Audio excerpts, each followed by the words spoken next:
ঢাকা বিশ্ববিদ্যালয়ের শিক্ষার্থীর সাথে হাতাহাতিতে গ্রুপ নেয় অভিযোগ শিক্ষার্থীদের। তবে হাতাহাতিতেও থেমে থাকেনি ছোট্ট এই ঘটনা। সমস্যা সমাধানে শেষ পর্যন্ত এগিয়ে আসতে হয়েছে নিরাপত্তায় নিয়োজিত সেনাবাহিনীকে।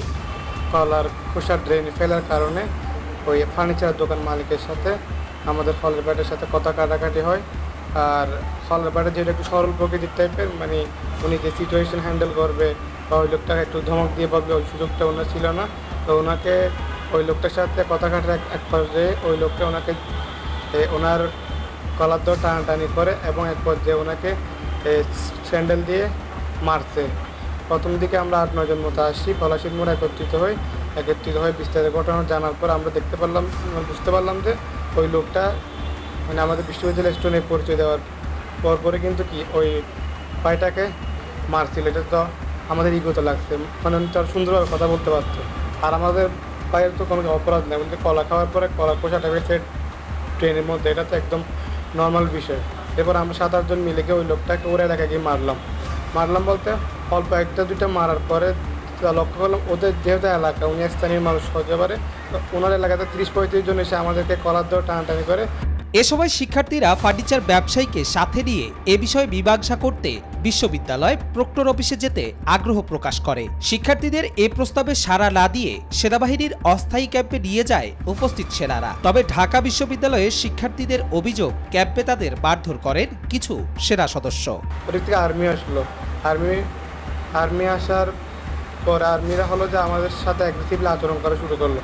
মানে এটা হলো সিচুয়েশনটা ওনারা বুঝতে চেষ্টা করেন যে কে দোষী বা কে দোষী না। তো এক পর্যায়ে আর্মির সাথে আমাদের কী হয়, আলোচনা হতে বিভিন্ন পর্যায়ে মানে আর্মির সাথে আমাদের একটা দাবি ছিল যে এটা প্রক্টর অফিসের মধ্য দিয়ে ওই একজন ব্যক্তির দ্বারা যারা অভিযুক্ত তাদের একটা লিস্ট তৈরি করে তাদেরকে আইনের আওতায় আনতে হবে। এখন আর্মির সাথে আমাদের যেটা হয় যে ওনাকে এখন গাড়িতে ওঠাবেন, আমাদের অল্প কয়েকজন লোক উঠবো এবং ওনাকে যেহেতু আমাদের গাড়িতে হবে, সেফটি দিতে হবে, ওনার মাধ্যমে আমরা বাকিদেরকে আইডেন্টিফাই করব। এখন আমরা উঠলাম, ওঠানোর পর আমার সাথে যেহেতু আর্মি আগে কথা হয়েছিল যে উনি কি প্রক্টর অফিসে আনবেন। এখন দেখা গেল ওনারা ওই যে আসামিকে প্রক্টর অফিসে না এনে আজিমপুর কলোনিতে ওদের অস্থায়ী ক্যাম্পের মধ্যে নিয়ে গেল। এরপরে আমাদের যে লোকজনগুলো আসছিল ওনারা মানে আর্মিদের উপর একদম উত্তেজিত হয়ে যায়। এরপর এক সময় আর্মিরা একটা করে অফিসার আসে এবং এসে আমাদের কাছ থেকে বিস্তারিত মানে কী সমস্যা এটা মানে জানতে মানে বিভিন্নভাবে প্রশ্ন করতে অনেকজন আর্মি এসে যায়, প্রায় 100-এর উপরে। এখন আজিমপুর কলোনির ভিতরে আমি দেখলাম প্রায় 100-এর উপর আর্মি থাকবে। আর্মি আছে, ওদের হাতে লাঠি আর রাইফেল। আচ্ছা, এটা মনে করেন। তারপর আমাদের সাথে আর্মি অফিসারদের সাথে বিষয়টা মিটমাট করার জন্য আলোচনা চলছিল। এক পর্যায়ে আমাদের কোনো প্রকার কোনো সতর্কতা দেয়নি, না দিয়ে ফুট করে মারা আরম্ভ করে দিচ্ছে। মাথা থেকে দিয়ে বেশিরভাগ সময় মাত্র রাইফেলের মাথা দিয়ে, রাইফেল উল্টাই মারছে। আর অনেকজনকে রাইফেলের মাথা দিয়ে মুখে মারছে। মুখে মারার পর অনেকের রক্ত এসে যায়। আমাকে আগেও একবার মারছিল আজিমপুর লোকজন। আমি ওনাদেরকে বলছি, ভাই আমাকে আর মারিয়েন না, আমি আগেও একবার লাগছে। ওনাকে মানে সেনাবাহিনীকে এটা বলার পরে ওনারা আমাকে রাইফেল দিয়ে এদিকে মারছে। বা তারপরে এখানে মনে করে মারার পরে আমার লগে মানে আমার পায়ের লিগামেন্টে মানে আমাকে এখন উঠা বসা করতে অসুবিধা হচ্ছে। তবে শিক্ষার্থীরা পুরো বাহিনী নয়, বরং যারা বেড়েছেন সেসব সেনাবাহিনীর বিরুদ্ধে অভিযোগ করছেন। আসলে গতকালকে সবার মধ্যে একটা ভুল ধারণা আসছে যে ঢাকা বিশ্ববিদ্যালয়ের শিক্ষার্থীদের সাথে সেনাবাহিনীর একটা ঝামেলা হয়েছে। বিষয়টা যে সেনাবাহিনীর সাথে বিষয়টা এমন না, বিষয়টা হয়েছে যে একটা তুচ্ছ ঘটনাকে কেন্দ্র করে একটা ঝামেলা হয়েছিল। তো সেটার সমাধান হিসেবে আমাদের দাবি ছিল তাদের কাছে যে আমরা প্রক্টর অফিসে যাব, প্রক্টরের মাধ্যমে ক্যাম্পাসের যে প্রশাসন আছে তাদের মাধ্যমে জিনিসটার সলভ হবে এবং এটার অ্যাকশন নেবে সেনাবাহিনী। তো তারা আমাদের কাছে একটা কমিটমেন্ট ছিল যে আমরা প্রক্টর অফিসে যাব। কয়েকজনকে আমাদেরকে গাড়িতে উঠায় বলে যে আমরা এখন প্রক্টর অফিসে যাব। আমরা প্রক্টর অফিসে যাওয়ার কথা বলে তারা গাড়ি নিয়ে হঠাৎ তাদের যে একটা অস্থায়ী ক্যাম্প আছে কলোনির মধ্যে, ওখানে গাড়ি ঢোকায়। তখন ওখানকার যে আমাদের যে বিভিন্ন হলের ছেলেমেলে, বিশেষ করে মহসিন হলের যারা ছিল, তারা উত্তেজিত হয়ে যায় যে এই কমিটমেন্ট ব্রেক করলো কেন, এখানে ক্যাম্পের মধ্যে কেন এই আনা হলো, আমাদের তো কমিটমেন্ট দেওয়া হয়েছিল একটা। তো এই একটা বিষয়কে নিয়ে কথা কাটাকাটি হয়। ওখানে যারা দায়িত্বরত ছিল তাদের সাথে আমাদের একটা কথা কাটাকাটি হয়। হতে হতে হঠাৎ একটা পর্যায়ে দেখি যে আমি গাড়ির মধ্যে বসেছিলাম, আমরা 4 জন। তো আমরা যে 4 জন বসেছিলাম তার মধ্যে আমি নিচে নামি, গাড়ির থেকে বের হয়ে আমার বন্ধুর কাছে যাই। আমার বন্ধুকে দেখি যে কয়েকজন সৈনিক মিলে কলার ধরে টানা হেঁচড়া করতেছে। হঠাৎ এক পর্যায়ে তার শার্ট 2 হাত দিয়ে ছিঁড়ে ফেলাই দেয়। ওই সময় আমি যে ওকে ধরে বলি যে আমি এমনি আমার আইডি কার্ডটা শো করে বলি যে আমরা স্টুডেন্ট, আমরা এখানে মারামারি করতে আসি না, আপনি মারতেছেন কেন? এই কথা বলার সাথে সাথে একটা সৈনিক যে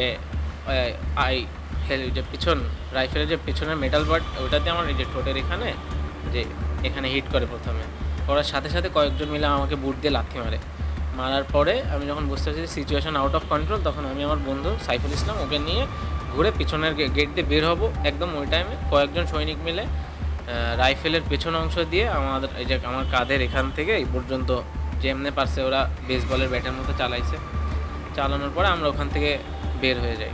পরে তাদের ঊর্ধ্বতন কর্মকর্তারা এসে আমাদের কাছে এই বিষয় নিয়ে অ্যাপোলজি কথা বলছে এবং তারা 72 ঘন্টা সময়ের মধ্যে এটার অ্যাকশন নেওয়ার কথা জানাইছে।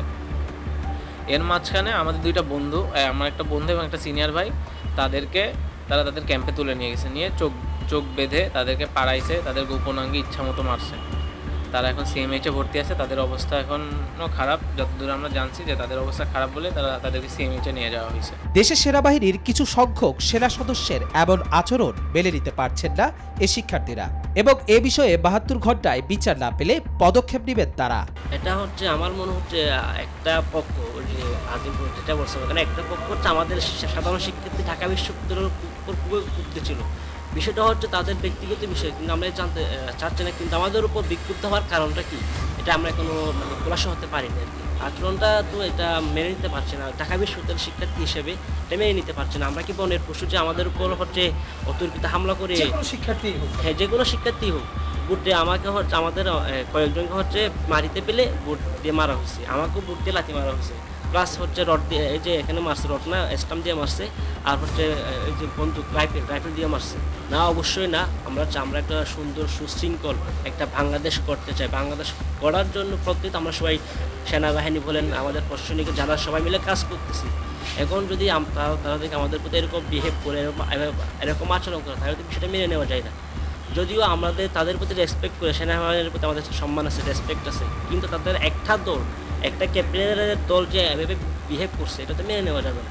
এখন পরে হচ্ছে আমাদের হলের প্রক্টোরিয়াল বডি আসছে, ওদের সাথে সেনাবাহিনীর কর্মকর্তা যারা ছিল উদ্যোক্তর কথা বলছে, 72 ঘন্টার সময় নিচ্ছে। 72 ঘন্টার মধ্যে তারা এটা সলিউশন দিবে। যারা হামলার সাথে জড়িত, যে সেনাবাহিনী এখানে হামলার সাথে জড়িত, তাদের বিরুদ্ধে ব্যবস্থা নেওয়া হবে, এরকম আমাদের আশ্বস্ত করা হয়েছে। আমরা এখন 72 ঘন্টা অপেক্ষা করবো, দেখবো কীরকম ফলাফল আসে। এ ঘটনার পর দুজনকে সিএমএইচে এবং মুর্তজা মেডিকেল সেন্টারে রাখা হয়েছে।